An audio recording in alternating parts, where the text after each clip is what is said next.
Internet dit tout ou se tape tout bas. Cet adage a rarement été plus vrai.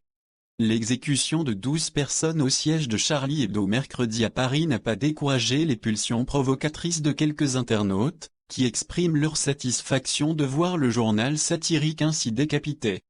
Alors, on parcourt les messages. C'est presque aussi difficile que de regarder les vidéos les plus dures de l'attaque, celles que la plupart des médias ont choisi de ne pas diffuser en entier.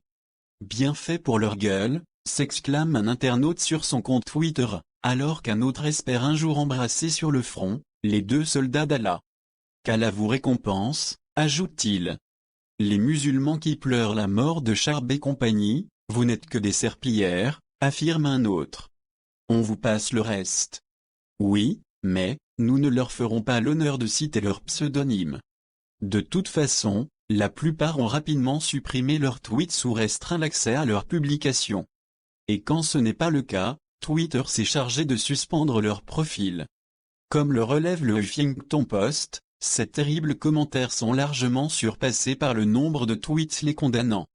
Des débats agités s'engagent. Tu es pas musulmane, tu peux pas comprendre, répond-on finalement à une jeune fille qui s'indigne.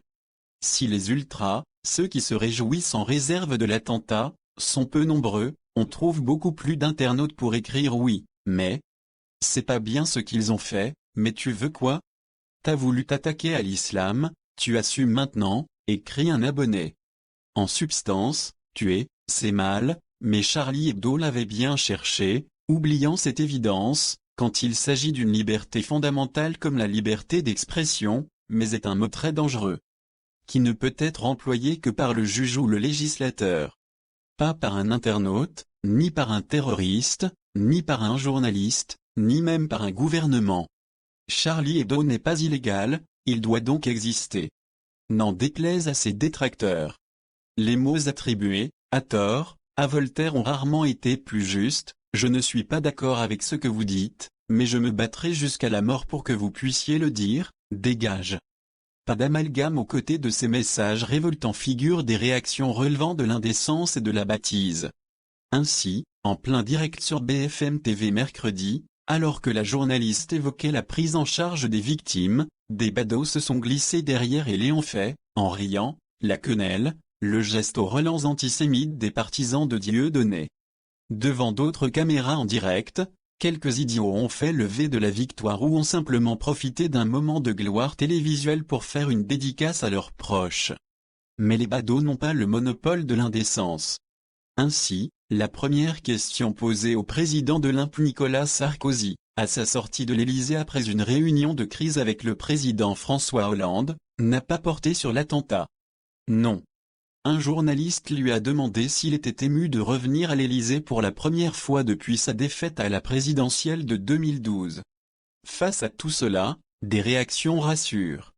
Ainsi, mercredi soir place de la République à Paris, lorsqu'un agité est monté sur le piédestal du monument à la République et a voulu déchirer un Coran devant la foule, celle-ci a immédiatement hurlé en chœur: casse-toi, dégage.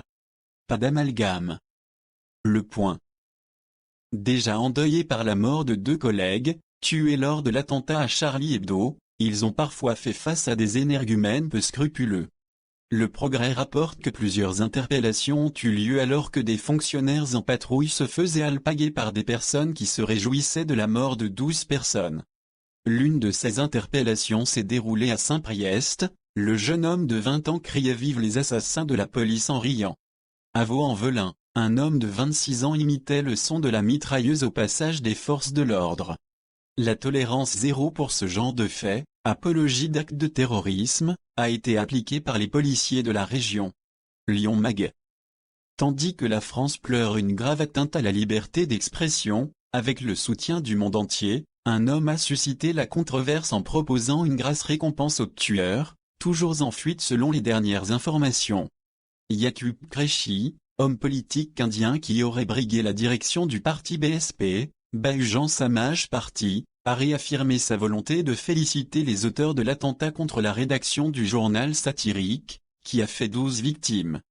Cet ancien ministre de Lucknow, capitale de l'État d'Uttar Pradesh, en Inde, avait proposé de récompenser ceux qui vengeraient l'honneur du prophète. En 2005, lorsque les caricatures de Mahomet avaient été diffusées par un journal danois.